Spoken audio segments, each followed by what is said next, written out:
ತಿಳುವಳಿಗೆ ಅವರು ಇಷ್ಟೇಲಿ ಮಾತು ಹೋಗ್ತಾರೆ. ಆ ಹಲ್ಕಟ್ಟಿಯವರು ಆವಾಗಿಂದಾನೇ ಕನ್ನಡ ಪ್ರೇಮವನ್ನು ಬೆಳೆಸಿಕೊಂಡ್ರು. ಕನ್ನಡ ಪ್ರೇಮದ ಜೊತೆಗೆ ಸಾಹಿತ್ಯ ಪ್ರೇಮವನ್ನು ಉಳಿಸಿಕೊಳ್ಳಿಕ್ಕೆ ಒಂದು ಮುಖ್ಯವಾದ ಕಾರಣ ಇದೆ. ಮುಖ್ಯವಾಗಿ ಅವರು ಒಬ್ಬ ಶಿಕ್ಷಕರ ಮಗ. ಗುರುಬಸಪ್ಪನವರು ಶಿಕ್ಷಕರಾಗಿದ್ದರು. ಶಿಕ್ಷಕರಾಗಿದ್ದುಕೊಂಡು ಅವರೊಂದು 2-3 ಅತ್ಯದ್ಭುತವಾಗಿರ್ತಕ್ಕಂಥ ಸಾಹಿತ್ಯ ಕೃತಿಗಳನ್ನು ಹೊರತರ್ತಾರೆ. ಅವರಿಂದ ಪ್ರೇರಿತರಾಗಿ ಬಹು ಹಲ್ಕಟ್ಟಿಯವರು ಕೂಡ ರಕ್ತಗತವಾಗಿ ಬಂದಿರತಕ್ಕಂಥ ತಂದೆಯಿಂದ ಬಳುವಳಿಯಾಗಿ ಬಂದಿರತಕ್ಕಂಥ ಆ ಒಂದು ಕನ್ನಡ ಪ್ರೇಮ ಸಾಹಿತ್ಯದ ಒಂದು ಬಳುವಳಿಯನ್ನ ತಾವು ಏನಾದರೂ ಮಾಡಿ ನಾವು ಈ ರಾಜ್ಯಕ್ಕೆ ಕೊಡುಗೆಯನ್ನು ನೀಡಬೇಕಲ್ಲ ಎಂದು ನಿರ್ಧಾರ ಮಾಡ್ತಾರೆ.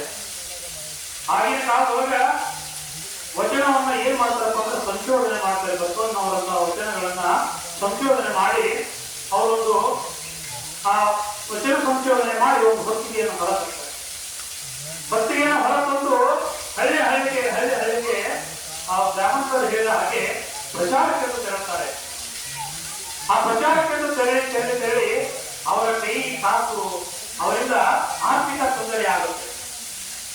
ಒಮ್ಮೆ ಹೀಗೆ ಇಂಥ ಕಾರ್ಯಕ್ರಮಕ್ಕೆ ಹೇಗೆ ಗುರುಗಳು ನಮಗೆ ಕರೆದಾರ ಹಾಗೆ ಬಹು ಹಲ್ಕಟ್ಟಿಯವರನ್ನ ದಾವಣಗೆರೆಗೆ ಸಿರಿಗೆರೆ ಶಿವಾಚಾರ್ಯ ಸ್ವಾಮೀಜಿಗಳು ಕರೆದಿರ್ತಾರೆ.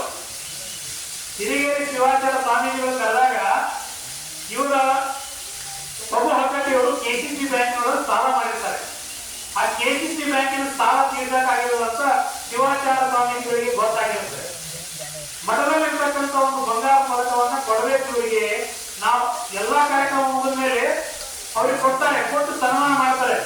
ಇದನ್ನ ಮಠದವರು ಕೊಟ್ಟಾರ ಅಂತ ಹೋಗಿ ಮನೆಯಾಗ ಇಡಂಗಿಲ್ಲ, ಇದನ್ನ ಮಾಡ್ರಿ, ಇದರಿಂದ ಬರುವಂತ ದುಡ್ಡ ತಗೊಂಡು ಹೋಗಿ ನೀವು ನೇರವಾಗಿ KCC ಬ್ಯಾಂಕಿನ ಸಾಲವನ್ನು ಕಟ್ಟಿ. ನೀವು KCC ಬ್ಯಾಂಕಿನ ಸಾಲ ನೀವು ಮನೆಗಾಗಿ ಮಾಡಿಲ್ಲ, ವಚನವನ್ನು ಪ್ರಸಾರ ಮಾಡಕ್ ಮಾಡಿರಿ, ಸಮಾಜವನ್ನು ಉದ್ಧಾರ ಮಾಡಕ್ ಮಾಡಿರಿ. ಅದಕ್ಕೆ ಅಂತ ಒಳ್ಳೆ ಕಾರ್ಯಕ್ಕೆ ಇದು ಸದ್ಬಳಕೆ ಆಗಲಿ ಅಂತ ಹೇಳ್ತಾರ.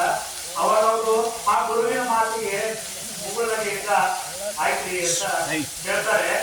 ಹಾಗಾಗಿ ಇಂಥ ಒಳ್ಳೆ ಕಾರ್ಯಗಳಿಗೆ ಸಾಕಷ್ಟು ಏನಪ್ಪಾ ಅಂತಂದ್ರೆ ಸೇವಾ ಮನೋಭಾವನೆ ಇರೋರು ಅಥವಾ ಏನಿರೋದ್ರು ಕೂಡ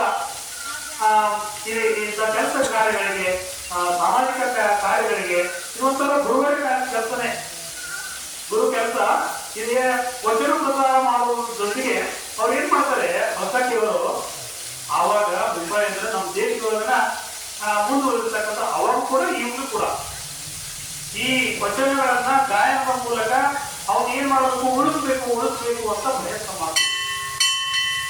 ಇಲ್ಲಿಂದ ಗಾಯನ ಮಾಡೋದನ್ನ ಕರ್ಕೊಂಡು ಹೋಗ್ತಿದ್ರು ಮುಂಬೈಗೆ. ವಚನ ಗಾಯನ ಮಾಡೋರು ಕರ್ಕೊಂಡು ಹೋಗಿ ಒಳ್ಳೆ ಗಾಯನವನ್ನು ಮಾಡಿಸಿ ಆ ವಚನಗಳನ್ನ ಹಾಡಿನ ರೂಪದಲ್ಲಿ ತಗೊಂಡ್ಬಂದು ಬರೀ ಪುಸ್ತಕದಲ್ಲಿ ಇತ್ತಪ್ಪ ಅಂದ್ರ ಓದೋರು ಎಷ್ಟ ಗೊತ್ತಾಗುತ್ತಾ?